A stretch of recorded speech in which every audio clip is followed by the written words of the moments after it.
साल पुराने केस में कोर्ट का फैसला। गला रेतकर बीजेपी नेता की निर्मम हत्या।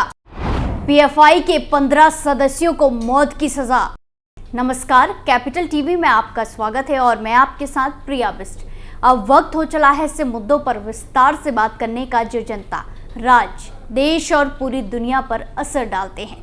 केरल की एक स्थानीय अदालत ने बीजेपी नेता रणजीत श्रीनिवास की हत्या के मामले में आतंकी संगठन पीएफआई के 15 दोषियों को मौत की सजा दे दी है। इससे पहले अदालत ने 21 जनवरी 2024 को इन्हें हत्या और अन्य आरोपों में दोषी ठहराया था। इन दोषियों ने साल 2021 में बीजेपी के पिछड़ा वर्ग के नेता श्रीनिवास की बेरहमी से हत्या उनकी पत्नी और बेटी के सामने कर दी थी। तो आज एक बार फिर इस मामले में विस्तार से बात करते हैं और जानते हैं क्या है पूरा मामला।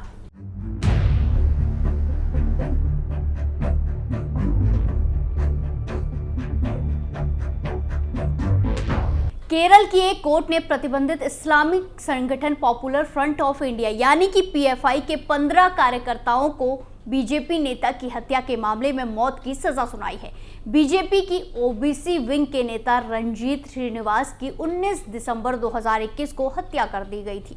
बता दें कि पिछले हफ्ते कोर्ट ने 15 लोगों को दोषी माना था। कोर्ट ने कहा था कि 8 दोषी, जिनकी पहचान निजाम, अजमल, अनूप, मोहम्मद असलम, अब्दुल सलाम उर्फ सलाम, पनौद, अब्दुल कलाम, सफरुद्दीन और मनशद के तौर पर हुई है, वो रणजीत श्रीनिवास के हत्या में सीधे तौर पर शामिल थे। अन्य दोषियों की पहचान जसीब राजा, नवाज, शमीर, नसीर, जाकिर हुसैन, शाजी पुआनथुलगल और शहनाज अशरफ के तौर पर हुई थी। कोर्ट ने इसमें से 4 को इसीलिए दोषी करार दिया था क्योंकि वो हथियार लेकर क्राइम सीन पर आए थे ताकि श्रीनिवास भाग ना पाए और कोई उसकी मदद भी ना कर पाए।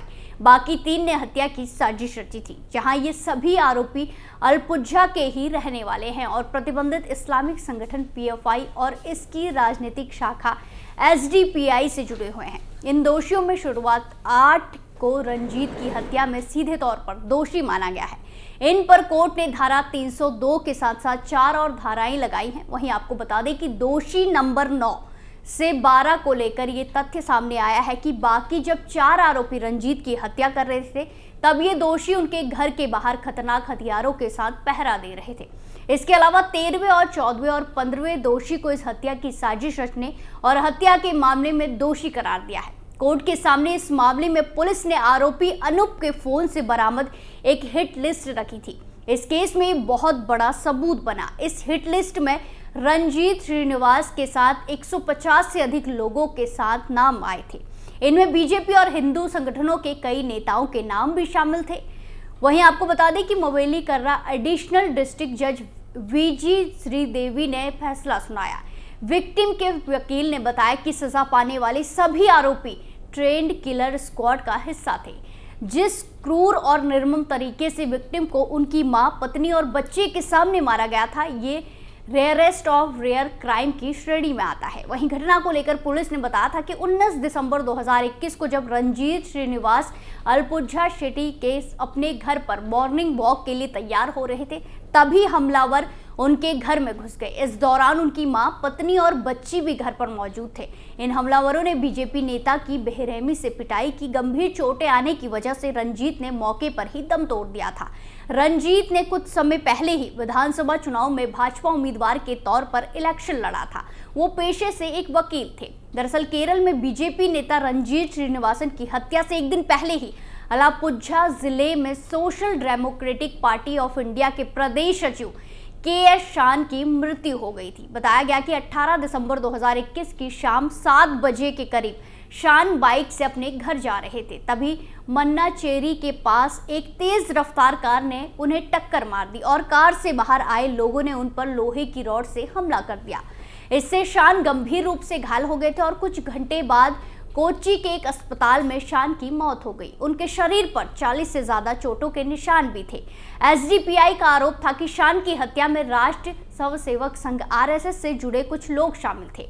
घटना के बाद पुलिस ने अल्पुझा के मन्नाचेरी इलाके के राजेंद्र प्रसाद और कुट्टन नाम के 2 व्यक्तियों को गिरफ्तार कर लिया, जबकि घटना में शामिल कुल 10 लोगों की पहचान की गई। वहीं फिर शान की मौत के बाद 12 घंटे भी नहीं बीते कि अगले दिन सुबह ही रंजीत श्रीनिवास की उनके घर के सामने हत्या कर दी गई। मीडिया रिपोर्ट्स के मुताबिक कुछ लोगों ने उनके घर में घुसकर परिवार के सामने पीट कर उनकी जान ली थी। बीजेपी ने रंजीत की हत्या के लिए एसडीपीआई को जिम्मेदार ठहराया। पुलिस ने घटनास्थल से एसडीपीआई की एक एम्बुलेंस भी बरामद की थी। शहर में बीजेपी नेता रंजीत के घर के पास लगे सीसीटीवी फुटेज में 6 दोपहिया वाहनों पर 12 लोग उसकी गली में प्रवेश करते दिखाई दिए थे। वहीं 24 घंटे से कम वक्त में एसडीपीआई और बीजेपी के नेताओं की हत्या से केरल में तनाव बढ़ गया था।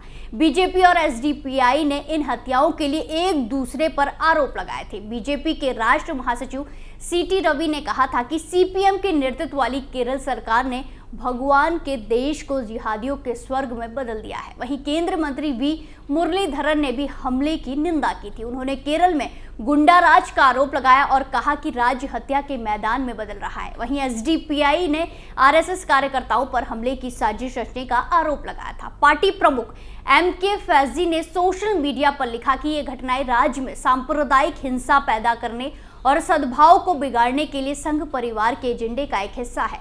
हम आरएसएस के आतंकवाद की निंदा करते हैं। केरल पुलिस का उदासीन रवैया आरएसएस के लिए शॉट के रूप में काम करता है। वहीं आपको बता दें कि दोनों ही नेता साल 2016 में विधानसभा चुनाव लड़ चुके थे। शान ने साल 2019 में अलपुझा से लोकसभा का चुनाव लड़ा था। घटना के बाद शहर में धारा 144 लगा दी गई थी और रंजीत की हत्या में करीब 50 लोगों को हिरासत में लिया था। आरोप पत्र के अनुसार एसडीपीआई के राज्य सचिव के एस शान की हत्या के प्रतिशोध में श्रीनिवास की हत्या की गई थी। शहर के डीएसपी एनआर जयराज के नेतृत्व में एक विशेष टीम ने मामले की जांच की और आरोपियों को गिरफ्तार कर लिया। मामला अदालत में गया और विशेष लोक अभियोजन प्रताप जी पिडिक्कल और अधिवक्ता श्रीदेवी प्रताप, शिल्पा सिवन और हरीश कट्टूर ने अभियोजन पक्ष का प्रतिनिधित्व किया। मामले में अभियोजन पक्ष के 156 गवाह थे। अभियोजन पक्ष ने मामले के संबंध में अदालत में लगभग 1000 दस्तावेज और 100 भौतिक वस्तुएं पेश की। अब जिला सेशन कोर्ट मवेली कर्रा ने इस पर अपना फैसला सुनाया है। कोर्ट ने पीएफआई से जुड़े 15 लोगों को रंजीत की हत्या का दोषी पाया। इसमें से 8 ऐसे लोग हैं जिन्हें हत्या की धारा 302 के तहत दोषी पाया गया। न्यायाधीश श्रीदेवी ने 15 आरोपियों को दोषी ठहराया है। वहीं अब जाकर कोर्ट ने पॉपुलर फ्रंट ऑफ इंडिया के 15 सदस्यों के खिलाफ मौत की सजा भी सुना दी है। कोर्ट अतिरिक्त जिला एवं सत्र न्यायालय ने सुनवाई के बाद इस चर्चित हत्याकांड में अदालत ने फैसला सुनाया है। उस वक्त इस हत्याकांड की देश भर में चर्चा हुई थी। साथ ही केरल की राजनीति भी पूरी तरीके से गर्मा गई थी। राजनीतिक रूप से संवेदनशील रहे इस मामले में नैसम अजमल, अनूप मोहम्मद असलम, अब्दुल कलाम उर्फ सलेम, जफरुद्दीन मनशाद, जसीबा राजा, नवाज, समीर नज़ीर, जाकिर हुसैन, शाजी, पवन थुग्गल और शेरनस अशरफ को दोषी ठहराया था। ये सभी अब प्रतिबंधित किए जा चुके संगठन पॉपुलर फ्रंट ऑफ इंडिया यानी कि पीएफआई और social democratic party of India से जुड़े हुए थे। अब केरल की अदालत ने इस सभी के खिलाफ सजा का ऐलान कर दिया है, जिसके बाद ये मामला एक बार फिर से सुर्खियों में आ गया है। केंद्र सरकार ने पीएफआई पर लगाया बैन। आपकी जानकारी के लिए बता दें कि केंद्र सरकार ने 27 अगस्त 2022 को पीएफआई को 5 साल के लिए बैन करने का नोटिफिकेशन जारी किया था। सरकार ने UAPA unlawful activity prevention act के तहत ये एक्शन लिया। पीएफआई के अलावा 8 और संगठनों पर कार्रवाई की गई। सरकार ने कहा था कि पीएफआई और उससे जुड़े संगठनों की गतिविधियां देश की सुरक्षा के लिए बड़ा खतरा है। इन सभी के खिलाफ टेरर लिंक के सबूत मिले हैं। स्पेशल स्टोरी में फिलहाल के लिए इतना ही। बाकी तमाम खबरों के लिए देखते रहिए कैपिटल टीवी। नमस्कार।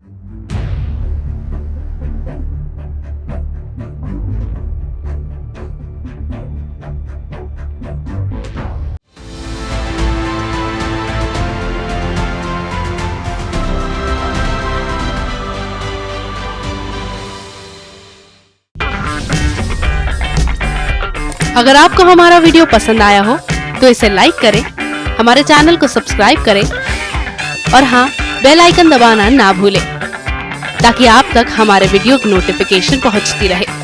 आप अपना सुझाव हमें कमेंट बॉक्स में दे सकते हैं।